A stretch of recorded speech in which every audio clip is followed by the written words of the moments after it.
예전에 참 한 청년에게 그런 얘기를 들었습니다.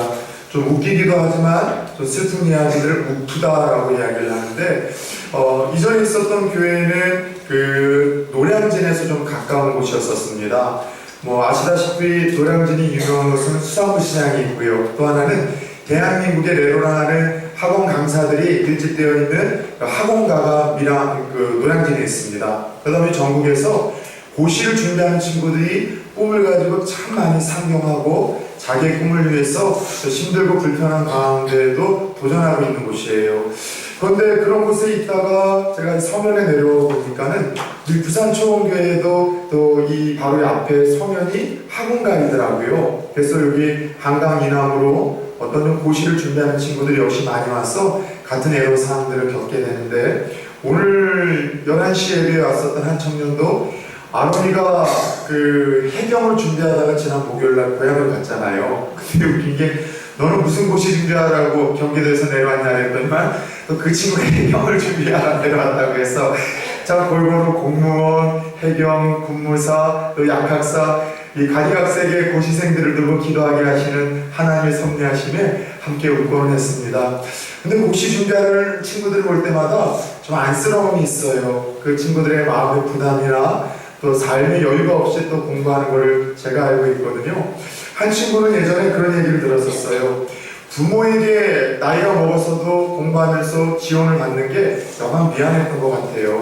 그래서 매달 부모한테 손 벌려 쓰는 돈을 그나마 조금이라도 줄여보려고 제대로 식사를 안 한 겁니다. 자기가 돈을 줄일 수 있는 방법이 먹는 거에서 조금 줄이는 것 아니겠습니까?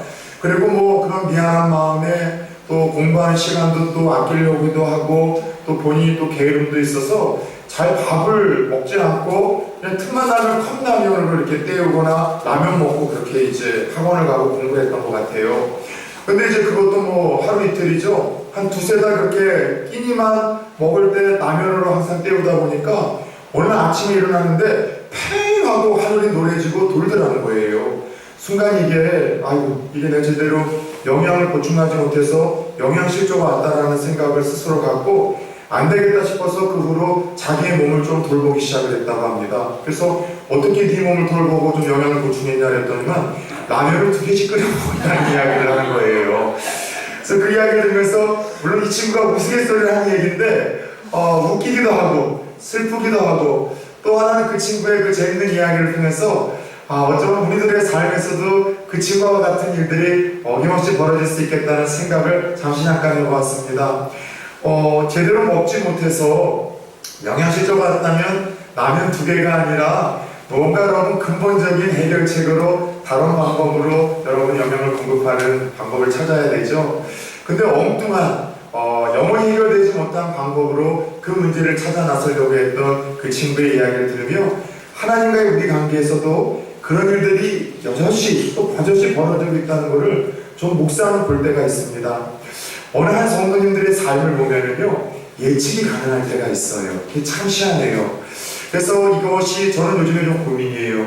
한 20여 년이 넘는 산전수전을 겪으면서 젊은 나이지만 이르게 목회를 하고 또 사람들을 경험해 보면서 경험이 준 은혜인지, 뭐 사실 경험이 주는 유익은 그거잖아요. 어떤 거에 대해서 예측 가능한 시나리오가 그려지는데 한 사람이든 어떤 그 일이든 행사이든 그 예측 범위가 오차 범위가 크지 않고 거의 들어맞는다는 게 경험과 연륜이 주는 최고의 혜택이자 유익인 것 같아요. 전문성이라고 할 수 있겠죠. 또 그와 같은 거와 더불어 제 성향 자체가 조금 이제 아무래도 좀 눈치가 있어서 그런지 대충 직관이 가능한 것 같아요. 어떤 사람의 일관성 있는 행동을 보면서 이런 문제가 생기겠다. 영적인 패턴을 보면서 돌이키지 않으면 이런 어려움이 있을 것 같은데 라는 우려움을 갖게 되면은 항상 머지않아서 그 일들이 꼭 이루어지게 되더라는 것이죠. 여러분, 그런 가운데 성도님들을 볼 때도 있어요. 뭔가 그들의 삶 속에서 제가 볼 때는 하나님 앞에서 해결돼야 될 어떤 죄들이 좀 있지 않는가 싶은 그런 감동을 줄 때가 있어요. 이상하게도 무언가 열심히 살아보려고 하는데, 다양한 방면으로 최선을 다하려고 하는데 뭔가 이상하게도 될 듯 하다가 안 되고, 이상하게도 풀릴 듯 하다가 결국에는 끝에 꼬여버리는 인생들이 있다는 것이죠.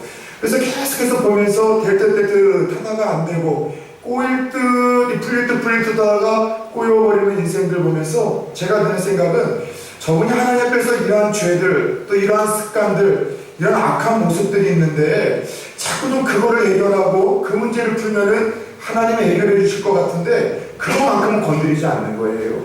하나님께서 본질적으로 풀어야 될 문제가 있는데 그 문제만큼은 건드리지도 않고 누가 건드리는 거에서도 상당히 예민하게 반응을 해서 불편하게 얘기를 못하게 만들고 그거를 끝까지 고치지 않고 붙들고 가면서 다른 방법으로 삶의 문제를 풀어보려고 하는데 제가 볼 때는 그 본질적인 문제가 풀려야지 다른 모든 것들이 풀리는데 그거를 붙들고 있어서 안타까운 성도님들이 참 많다는 것입니다.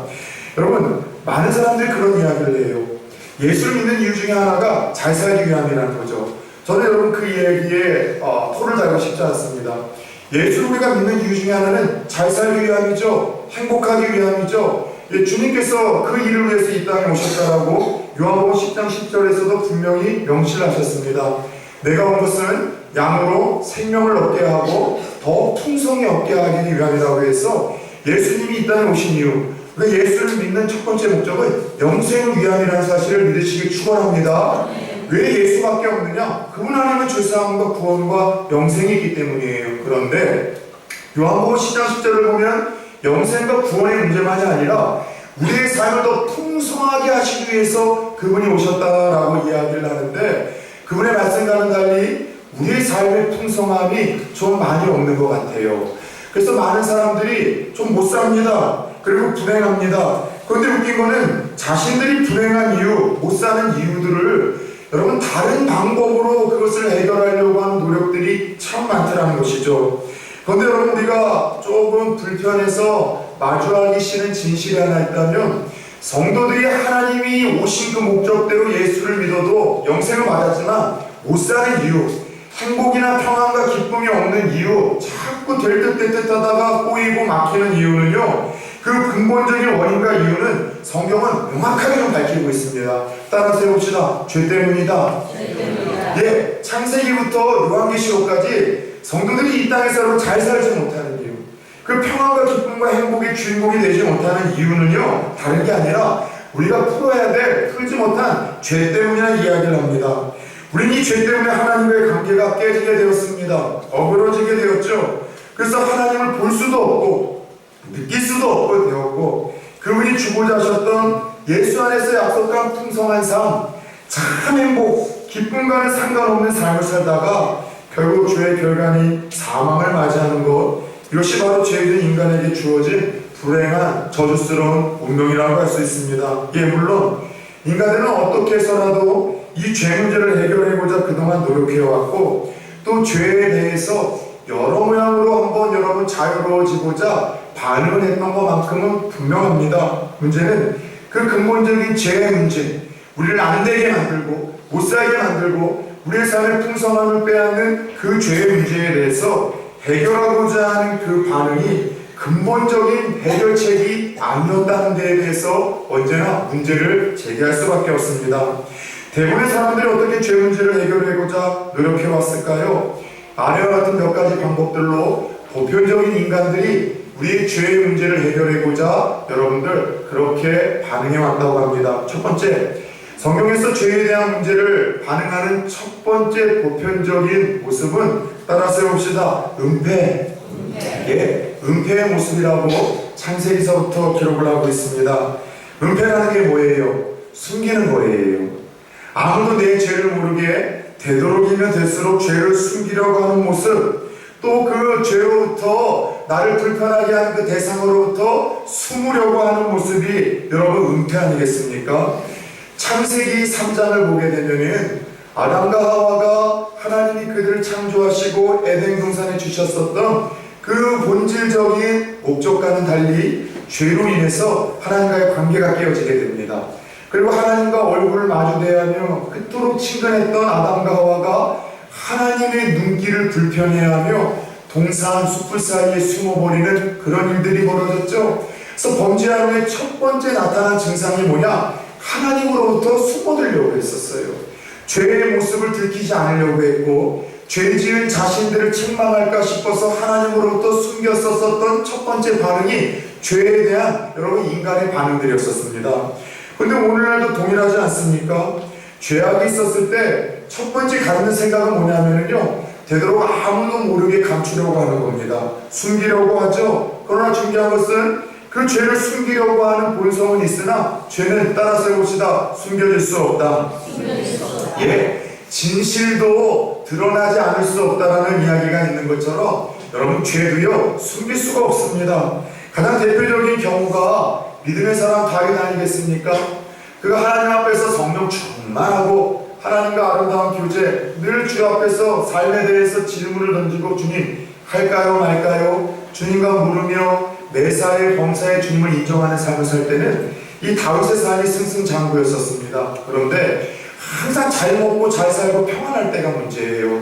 어느 정도 하나님의 은혜로 나라도 정복이 되어지고 전쟁도 어느 정도 끝날 때쯤에 이 먹고 살만할 때 그가 왕궁에서 전쟁터에 자기는 나가지 않고 여러분들 이 군사들만 보내죠. 그리고 자기는 왕궁에서 늦게까지 잠을 자다가 늦은 저녁에야 일어나서 잠이 오지 않아 어슬렁어슬렁 왕궁 여러분 지붕을 걸리다가 그 건너편에 여러분 자기의 이 부하장군 우리아의 아내가 목욕하는 모습을 보게 되고 그 음욕을 품게 됩니다. 그리고 그 음욕을 끊지 못하고 그녀를 불러다가 넘어서서는 안 되는 여러분 성적인 범죄를 짓게 되고, 문제는 죄 지은 후였었죠. 그 죄로서부터 그가 회개를 하고 돌이켰으면 참 좋으련만 어떻게 했습니까? 은폐를 하려고 했었습니다. 아무도 모르게 그 죄의 문제를 해결하려고 했었었죠. 그래서 결국은 우리아의 여러분 그 생명을 전쟁터에 내보내서 죽이게 되는 살인 모살죄까지도 여러분 범하는 끔찍한 이야기를 우리가 듣게 됩니다. 사건이 끝나게 된 것 같죠? 그는 완전 범죄를 했고 아무도 그 사건을 자신의 범죄를 모른다라고 확신을 했었습니다. 그런데 여러분들, 드러나지 않을 진실은 없다고 했죠. 숨길 죄는 없다고 했죠. 사람들의 눈은 다 가리고 은폐했을지 모르겠지만 누구의 눈은 가릴 수가 없었어요? 하나님의 눈은 가릴 수가 없었습니다. 하나님은 그 모든 죄악을 보셨고 결국 그 앞에 나단 선지자를 보내시어 그 다윗이 범하고 숨기려고 해서 완전 범죄라고 생각했던 그 죄가를 모두가 알고 있고 특별히 하나님이 알고 있다는 것을 그에게 상기시켜 줍니다.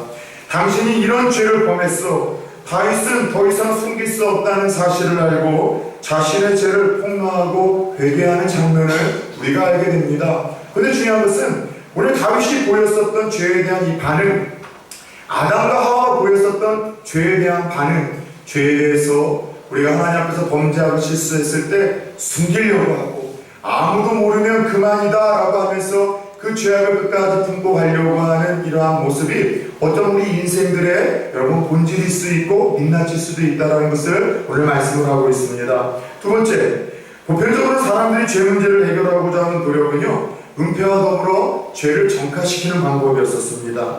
정화라는 게 뭐예요? 다른 사람들에게 넘겨주는 것을 뜻합니다. 쉽게 말해서 다른 사람에게 책임을 미루고 변명을 하는 거예요. 역시 이것도 아담과 하와가 범죄한 다음에 은폐 후에 두 번째 보였었던 이 죄 문제를 해결하는 방식 아니었겠습니까?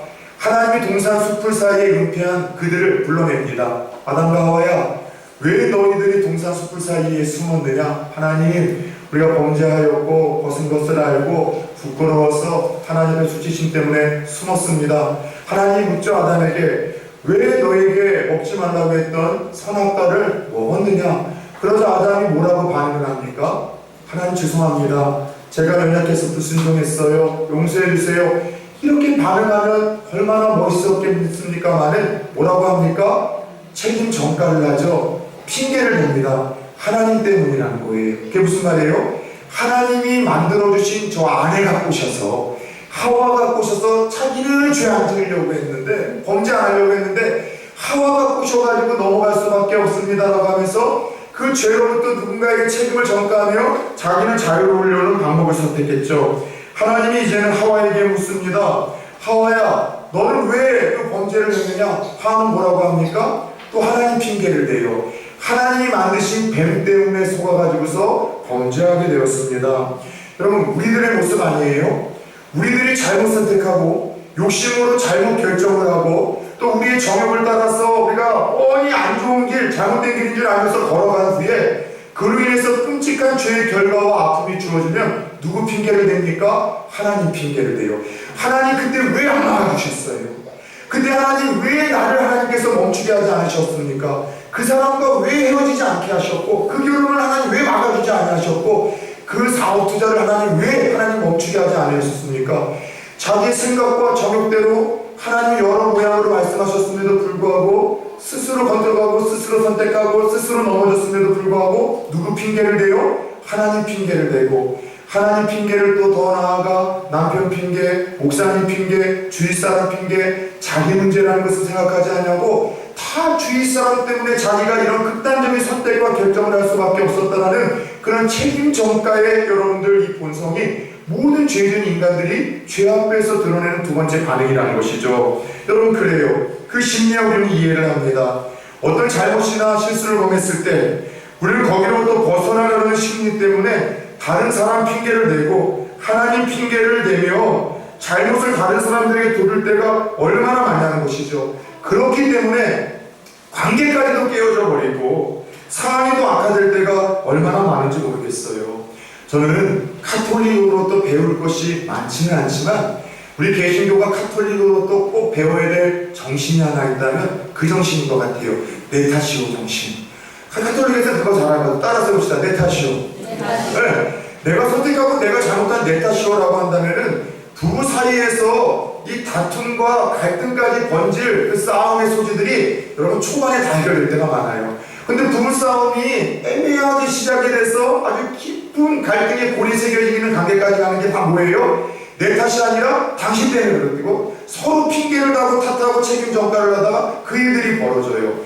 직장에서도 서로 함께하는 일하는 사람들이 뭔가 불편하고 불미스러운 일이 있을 때 한 사람이 희생하면 돼요. 아유 내 탓입니다. 제가 죄송합니다. 근데 그걸 하지 못해서 아무 게 탓이고 상황이 이렇다고 해서 책임 전가를 함으로써 관계가 여러분 악화될 대로 악화되어지고 골이 깊어지고 상황이 여러분들 정말 힘들어지는 일들이 얼마나 많은지 모르겠어요. 죄 지을 때 인간들이 갖는 이 치사한 모습 하나님 따라서 우리는 내 탓입니다. 책임 전가도 죄 해결책은 결코 될 수 없음을 우리 첫 번째 인류 조상 아담과 하와의 죄에 대한 반응을 통해서 가슴에 새겨야 될 것입니다. 두 번째 전가 다음으로 세 번째 우리에게 죄에 대한 이 일반적인 반응은 자기 합리화라는 반응이 있어요. 자기 합리화라는 것이 무엇입니까? 쉽게 하면 이런 이야기예요. 인정을 해요. 내가 죄를 범하긴 했습니다.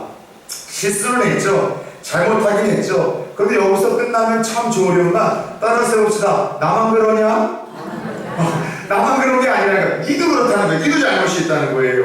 그래서 자신이 잘못을 했다라고 시인도 하지만 다른 사람들도 똑같이 실수하고 잘못하는데 뭐 그게 대수냐라고 이야기를 하며 다른 사람들도 그 실수와 잘못의 범주에 끌어당겨서 조금 자신의 실수와 잘못을 가볍게 만들어버리고 그렇게 책임감으로부터 회피하려고 하는 이 못된 본성이 모든 인간들에게 있다는 것이죠. 제가 젊은 청소년들하고 같이 사역을 할 때 애들하고 이야기를 하다 자주 들은 얘기가 이거예요. 목사님 다 그래요. 다 그렇게 믿는다는 거예요. 목사님 다 그렇게 믿고 다 그렇게 생활하기 때문에 이거 큰 문제 아니에요. 목사님 너무 예민하게 반응하는 거라고 저를 설득할 때가 많아요.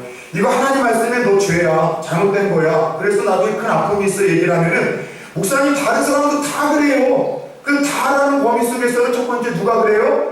믿음이 있다는 부모님들도 그렇게 한다는 거예요. 바쁠 땐 주일날도 빠지고 또 대충 여러분들 또 떼어먹을 것도 떼어먹기도 하고 상이 그러면 여러분들 여러 모양으로 타협하는 모습들 부모님들 보면서 다 그런다는 거예요. 여러분 청년들이 직장생활하게 될 때 크리스찬을 밝히면서 술자리를 거부하게 될 때 항상 여러분 술을 권하면서 던지는 말들이 있습니다. 세상 사람들이 뭐라고 합니까? 야 내가 아는 예수 믿는 사람들도 다 마시더라. 내가 아는 목사, 장로, 항상 목사들 끌어당겨요. 물어봅시다. 목사들 중에 술 마시는 목사 있을까요? 없을까요? 있어요. 기독교 여러분들 기장이라는 데가 있어요. 기독교 장로회라는 데가 있는데 거기 목사님들은 천주교 사제들처럼 술을 마실 수 있습니다. 늘 이야기한 것처럼 술을 먹고 마시는 것 자체가 여러분 천국과 지옥의 논할 이야기는 아니라고 했죠. 오늘도 청년부에서도 이야기를 했습니다. 술, 담배하고 천국 갈 수 있다 없다? 갈 수 있어요. 빨리 가는 게 될 문제라고 했잖아요. 여러분 중요한 거는요 그거예요. 술, 담배의 문제가 아니라 근데 어디서 술을 그렇게 즐겨 먹으라는 말씀이 있냐는 것이죠. 술 먹지 말라는 말씀이 있냐라고 물어보는 그들에게 술을 그렇게 먹으라는 말씀은 어디에 있느냐? 야구에. 약으로 쓰라는 말은 있어요. 사도 바울이 디모데에게 내 위장병을 위하여 포도주를 조금씩 쓰라는 말은 있거든요. 왜냐하면 그 당시에는 위약이 발달되지 않아서 특별히 마취제와 같은 경우로 그런 포도주를 썼었어요. 예수님이 십자가에 돌아가실 때도 신포도주를 머금게 했던 것도 마찬가지로 죄인에게 주어지는 최고의 인권이었었어요. 고통을 조금이라도 줄이게 하는 마취제 효과가 있었던 거거든요. 그 외에는 술 마시라는 이야기 없어요. 그럼에도 불구하고 마시는 분들 뭐라고 이야기를 해요? 다 그렇게 해요. 주위 사람들이 다 그렇게 한다는 거예요. 교회에서 뭔가 하나님의 말씀을 가리킵니다. 주일 성수해야 됩니다. 11조와 주일은 내게 아닙니다. 그럼 뭐라고 이야기를 해요? 앞선 자기가 아는 어떤 장로님, 권사님 이야기를 하면서 다 그렇게 이야기를 한다고 하며 하나님의 절대적인 기준에서 나의 삶을 고치려고 하는 것이 아니라 똑같이 무너지고 있는 누군가를 기준으로 바라보면서 다 그런데 나도 특별히 잘못한 것은 없다라고 자기 합리화하는 이상한 풍조가 물론 한국교회에 여러분 이상한 풍조로 흐르고 있다는 것이죠. 이게 자기 합리화라는 것입니다. 네 번째는 보상심리라는 것이 있어요. 주위에서 가끔가다 아주 특심으로 신앙생활을 하시는 분들이 있습니다. 불교이든 이단이든 소위 열성을 가지고 다니시는 분들 있죠. 가끔가다 이렇게 한번 제가 물어볼 때가 있어요. 예전에 한번 그 여호와 증인 분이 저희 가정을 찾아온 적이 있었습니다. 제가 이제 저 위쪽에 살 때 그래서 이런저런 얘기를 하다가 뭐 목사님들 집인지 모르고 들어와서 물 한잔 주면서 물어봤어요. 왜 이렇게 열심을 내십니까? 이야기를 했더니만 딱 두 가지예요. 첫 번째는 구원받기 위해서 열심을 낸다는 것과 또 하나는 죄를 자기가 너무나 많이 짓기 위해서 지었기 때문에 그거에 대해서 자기가 지금 죄값을 치르고 있다는 거예요. 그런데 여러분 대부분 절강 같은 데서 열심히 불공을 드리고 열심히 종교생활 하시는 분들이 단 이런 심리가 있다니까요. 과거에 자기가 큰 죄를 지었기 때문에 잘못 살았기 때문에 무언가 하고 젊어서 죄를 많이 지었기 때문에 그렇게 열심히 믿고 열심히 따라가고 있다는 대답을 듣습니다. 이제부터라도 절에 열심히 나가고 열심히 선행하고 종교적인 일을 하면은 마음이 조금 나아진 것 같아서 그렇게 한다는 이야기를 제가 종종 들었는데 이게 바로 보상심리라는 거예요. 보상심리. 그런데 오늘 이단에 빠져서 열심을 내거나 혹은 잘못된 타 종교에서 과거의 자기 죄 문제를 해결하기 위해서 열심을 내는 그분들의 이야기를 들으면서 저는 그런 질문을 좀 던져봤어요. 오늘날 교회 안에는 이런 보상심리를 가지고 신앙생활하는 분들이 없을까? 오늘날 교회 안에는 이런 보상심리, 과거에 큰 죄를 지었고 실수했기 때문에 그 죄와 실수를 내가 좀 무모화시키고 그것으로부터 자유로워지고 싶어서 좀 열심히 종교를 생각하는 분들이 교회 안에는 없을까라는 생각을 좀 해봤어요. 여러분들 어떻습니까? 교회 안에서도 여러분들 보상심리를 가지고 신앙생활하는 분들 있을까요? 없을까요? 있다고 생각하십니까? 없다고 생각하십니까? 있든지 없든지 관심 없으니까 설교나 빨리 끝내라 이런 신상들이십니까? 오늘날 교회 안에도 이런 보상심리로 인해서 종교적인 열심을 내는 분들이 혹 있을 수 있다는 생각을 갖습니다. 다른 것 아니에요. 무언가 하나님 앞에서 죄의 문제를 해결하기 위해서 열심히 교회 생활하고 참석하고 그러나 하나님과의 만남은 없는 예배를 드리고 돌아갑니다. 뭔가 열심히 봉사를 하지만 상급으로 쌓이지 않는 봉사를 하게 되고 그냥 무언가 열심히 했다라는 헛된 뿌듯함을 가지고 그렇게 집으로 돌아가는 분들이 종종 제 눈에 보이기도 하더라는 것이죠. 그거 아세요? 종교개혁자부터도 한때는 여러분 카톨릭에 아주 열심히 있었던 수도승이었습니다. 그는 모든 카톨릭의 종교의식에 앞장서서 특심을 보였었던 이였었습니다. 성경도 읽고 자기 삶을 고치기 위한 최선의 노력도 하고 순례 여정도 몇 차례나 또 돌아다니고 가진 노력을 다하고 성 베드로의 성당, 여러분 그 높은 계단을 무릎으로 기도하며 수십 번을 오르내려서 그 무릎이 피딱지 마르지 않은 날이 없었었던 그 고행자가 바로 여러분 이 루터였었습니다. 그러나 그는 그의 고백에 의하면 그렇게 아무리 노력을 하고 아무리 최선을 다해도 자기 마음속에 있는 그 어떤 죄책감으로부터 자유로울 수가 없었다라고 고백을 합니다. 루터만큼의 많은 고행과 여러분 무릎에 피딱지가 마르지 않을 만큼 떨어지지 않을 만큼 그렇게 수많은 헌신을 하고 그렇게 종교적인 열심을 가졌던 이도 여러분 그 죄의 문제에서 자유로울 수 없었다는 고백을 하고 있다는 것이죠. 무슨 소리예요? 이 모든 노력의 밑바탕에 보상심리가 있을 수 있다는 것입니다. 내가 열심히 믿으면 과거의 잘못이 조금은 덮여지겠지, 열심히 예배드리고 열심히 봉사생활하면은 내 죄 문제가 조금은 해결될 수 있지 않을까. 여러분 이런 보상심리를 가지고 죄에 대해서 반응하는 이들이 오늘날에도 교회 안에 있는데, 분명한 사실은 죄에 대해서 그것이 은폐의 반응이든 책임 전가의 반응이든 혹은 자기 합리화라는 반응이든 아니면은 오늘 이 말씀처럼 보상이라는 반응이든 이 모든 것은 오늘 주님께서 주신 말씀처럼 이것은 스스로를 속이는 행위요, 죄에 대한 해결책이 절대로 될 수 없다는 사실을 다시 가슴에 새길 수 있는 성도님들 되어지길 축원합니다.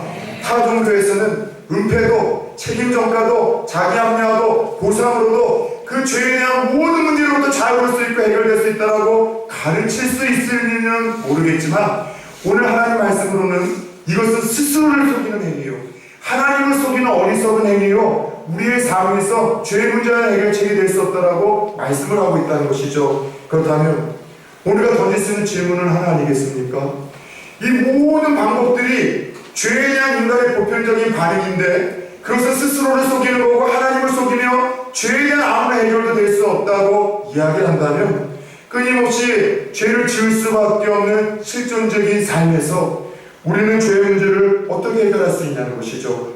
유일한 성경적인 방법, 대안이 무엇입니까? 오늘 본문 9절이 깔끔하게 기록이 되어 있습니다. 같이 한번 읽어볼까요? 9절입니다. 시작. 만일 우리가 우리 죄를 자백하면 그는 미쁘시고 의로우사 우리 죄를 사하시며 우리를 모든 불의에서 깨끗하게 하실 것이요. 아멘. 한 번만 더 읽어봅시다. 만일 우리가 우리 죄를 자백하면 그는 미쁘시고 의로우사 우리 죄를 사하시며 우리를 모든 불의에서 깨끗하게 하실 것이요. 아멘. 자, 우리의 죄의 문제를 해결할 수 있는 하나님이 일러주신 유일한 방법, 사람이 만들어낸 것이 아니라 죄에 대한 문제에 대해서 유죄 문제를 선고할 수 있는 심판관이신 하나님이 정해주신 유일한 대안은요, 다른 것이 아니라 자백이에요. 하나님 앞에서 우리의 죄를 자백하는 방법이라고 합니다. 자백이 뭐예요? 하나님의 편에서 내가 잘못한 것을 바라보고 인정하는 거예요. 성경이 어떻게 내 잘못을 말하는가? 다른 사람이 아니라, 세상이 아니라, 내가 살아가는 동시대의 가치관이 아니라 여러분 유일무이한 절대적인 가치를 두고 있는 그 성경이 내 삶에 대해서 뭐라고 말씀을 하는가, 내 행동에 대해서 뭐라고 이야기를 하는가, 내 죄악을 어떻게 바라보는가, 이렇게 하나님의 입장에서 내 삶을 봤을 때 그것이 죄라고 말씀하실 때 다른 건 아니라, 예 하나님 그렇습니다, 내가 죄를 범했네요, 하나님 몰랐는데 내가 범죄자였네요, 몰랐는데 이런 실수를 했네요, 몰랐는데 내가 악을 범했네요, 몰랐는데 상처를 하나님 내가 누군가에게 줬네요. 말씀을 통해서 내 행동을 죄라고 이야기하시고 내 행동이 잘못된 것이라고 주님께서 추적하실 때 하나님 그렇습니다, 내가 하나님 앞에서 죄를 범했습니다, 인정하고 시인하고 동의하는 것, 그래서 하나님이 미워하시는 죄악들을 포기하는 것, 이것이 진정한 자백인데, 이 하나님 앞에서 내 삶이 죄라는 것을 고백하고 자백하고 인정하는 것이 진정한 회개의 첫 번째 단추를 깨는 일이요, 첫 걸음이라는 사실을 절대로 잊지 마십시오. 아까도 이야기를 했습니다. 종교개혁자 루터가 예수 그리스도를 통해서만 죄 사함을 받는다는 이 놀라운 진리를 깨달은 후에도 그에게 있어 죄책감은 그의 마음과 영혼을 계속해서 괴롭히고 있었다고 합니다. 루터의 아내가 누군지 아십니까? 수녀였었습니다. 수녀를 아내로 삼았던 너, 큰 계율을 어겼다. 수도승이었던 너가 개신교로 갔다는 것에 대해서 자유함이 없었어요. 늘 죄책감 때문에 잠을 이루지 못했다고 합니다. 어느 날 말씀을 묵상하다가 하루는 깊이 잠이 들었는데 꿈에 사탄이 나타났다고 합니다. 그리고 지금까지부터가 범했었던 죄악들을, 그도 잊고 있었던 죄악들조차 조목조목 써내려가면서 네가 이러고도 하나님의 사람이라고 할 수 있느냐? 네가 이런 죄를 짓고서도 구원받은 백성이라고 할 수 있느냐? 이런 허다하고 끔찍하고 부끄러운 죄가 이렇게 가득한데도 네가 믿음으로만 구원받을 수 있느냐라며 그를 조롱하기 시작을 했습니다. 이때 갑자기 자기가 있다가 잠이 들게 되었었던 그 말씀 한 절이 떠올랐다고 합니다. 그것은 오늘 본문 요한일서 1장 7절입니다. 그부터를 끊임없는 죄책감으로부터 자유케 하고 그를 승리케 했던 말씀이 이 요한복음일서 1장 7절 말씀이에요. 어떤 말씀입니까? 그 아들 예수의 피가 우리를 따라 세우시다 모든 죄에서 깨끗하게 하실 것이요. 할렐루야. 누구의 피가? 그 아들, 하나님의 아들 예수의 피가 우리를 모든 죄에서 깨끗게 하실 것이라는 이 말씀이 생각이 되어졌고, 이 말씀을 자기의 죄악을 조목조목 써내려가면서 그렇게 자기를 정죄하던 사탄을 향해서 선포하자마자 마귀가 떠나갑니다. 그리고 갑자기 소란치게 깨어난 후에 그날의 사건을 일기 속에 이렇게 기록을 합니다. 이제 비로소 나는 깨끗함을 얻었습니다. 이제 비로소 나는 예수의 피로 정죄함을 벗어났습니다. 사랑하는 여러분, 자유한 마음으로 그가 벌떡 일어나 담대하게 종교개혁의 길을 걷기 시작을 합니다. 사랑하는 여러분, 주께서는 저와 여러분의 연약함을 아십니다. 예수 믿은 후에도 죄질 수밖에 없고 넘어질 수밖에 없고 쓰러질 수밖에 없다는 존재라는 것 아세요? 그렇기 때문에 주님께서 가르쳐 주신 기도에 뭐라고 이야기를 합니까? 우리의 죄를 사해달라는. 왜요? 죄 지은 이 끊임없는 이 고백이 우리의 삶에 어쩔 수 없이 고백되어질 수밖에 없다는 것 주님이 다 아셨던 거예요. 여러분, 주님은 우리가 죄 지을 거 알고 계셨어요. 그런데 더 그분이 아셨던 건 뭐냐면, 그와 같이 죄를 지을 뿐만이 아니라 그렇게 죄를 지을 때마다 악한 영들이 우리에게 죄책감을 가지고 우리에게 예수 믿는 이의 기쁨과 감격과 능력과 구원받은 이의 그 즐거움의 행복을 빼앗아갈 걸 거라는 것을, 끊임없는 내면의 싸움을 싸워야 될 것을 주님이 아셨던 것입니다. 사랑하는 여러분, 오늘 주님께서 그런 우리들을 바라보시며 너희들이 죄 지을 거 내가 알고 있고 그 죄 때문에 때로는 구원의 확신이 흔들릴 때도 있을 것이고 구원받은 자의 즐거움도 기쁨도 잃어버리고 너희들이 죄책감에 시들려 무능력한 삶을 살 때도 있지만, 그때마다 루터처럼 이 말씀을 붙들고 죄 앞에 반응하고 다시 일어서라고 말씀하시는 줄 믿으시길 축원합니다. 뭐예요? 만일 우리가 우리의 죄를 자백하면 그를 믿으시고 이로써 우리 죄를 사하시며 우리를 모든 불의에서 깨끗하게 하실 것이요. 오늘 함께 읽었던 본문에는 계속해서 만일 우리가 라고 하면서 어쩔 수 없이 우리는 앞으로도 죄를 지을 수밖에 없는 것을 주님이 인정을 하고 계세요. 만일 죄를 져서 그 죄책감이 악한 영들이 붙들고서 우리를 잡아 흔들 때 휘둘리지 말고 뭘 붙들고? 하나님의 약속을 붙들고, 뭘 붙들고? 예수 그리스도 피로 얻어진 그 자유함을 붙들고, 뭘 붙들고? 하나님의 말씀을 붙들고 그 죄책감으로부터 자유로울 수 있는 인생들이 되라고 말씀하시는데, 오늘 이 말씀을 붙들고 여러분 죄 짓고 넘어지고 쓰러지더라도 자백하십시오. 여러분 핑계대지 마세요. 숨기려고 하지 마세요. 목사를 통해서 그 죄를 여러분 지적하시며 돌아오라고 이야기하실 때, 휴무 내려놓으라고 하실 때, 불편한 거 자꾸 하나님께서 건드리실 때 이거만큼은 이라고 하면서 붙들고 계시지 마시고 그거를 내려놓아야지만, 여러분 자백해야지만 비로소 하나님 주시는 구원의 은혜가 저와 여러분들에게 주어지고, 그럴 때 비로소 구원과 더불어 우리를 잘 살게 하시려고 하셨던 그 풍성한 은혜와 삶이 저와 여러분들에게 주어진다는 사실을 깨닫길 축원합니다. 여러분, 누가복음 23장 이 42절 43절을 보면은요 아주 재미있는 유명한 사건 하나 나오잖아요. 예수님 돌아가실 때 양편에 누가 달려 함께 죽었습니까? 이 두 명의 강도, 말이 강도죠. 살인자들이었을 거예요. 그래서 수많은 사람들을 죽여서 도저히 용서받지 못할 만큼 극악무도한 자들이었기에 십자가에 예수님 옆에 이 두 사람이 달렸습니다. 이 두 사람이 똑같이 죄로 죽어갈 때 한 사람이 예수님에게 고백을 하죠. 자백을 하죠. 나를 기억해 주옵소서. 그리고 그 자신을 기억해달라는 주님을 주로서 인정하는 자신이 죄인이라는 것을 그렇게 자백하는 그 고백 하나로 주님의 아름다운 선언이 선포가 됩니다. 따라 세웁시다. 오늘 내가 나와 함께 낙원에 있으리라. 네, 어디에 있는다고요? 오늘 나와 함께 낙원에 있으리라. 여러분, 만약 보상을 통해서 행위를 통해서 구원을 받아야 된다고 한다면은 그 여러분 강도는 구원받을 수 없어요. 언제 여러분 주님 앞에서 그가 보상을 할 수 있는 기회가 주어졌겠습니까? 뭐로만 구원받았어요? 자백과 인정과 동의와 믿음으로만 말미암아 주님으로부터 낙원을 허락받았다는 것이죠. 사랑하는 여러분, 그렇다면 저와 여러분은 이 죄사함의 자유와 기쁨과 감격, 담대함과 확신, 이 위대한 용서를 경험해 보신 적이 있으십니까? 죄짓고 넘어지는 연약한 본성에도, 그리고 그 본성을 붙들고 우리를 잡아 흔드는 악한 영들의 죄책감으로 인한 공격 속에서도 약속을 붙들고 예수의 길을 의지하고 선포함으로 말미암아 우리 믿음의 길 끝까지 걸어갈 수 있는, 또 능력과 기쁨에 우리 성도님들 되어질 수 있기를 주 예수 그리스도의 이름으로 축원합니다. 주님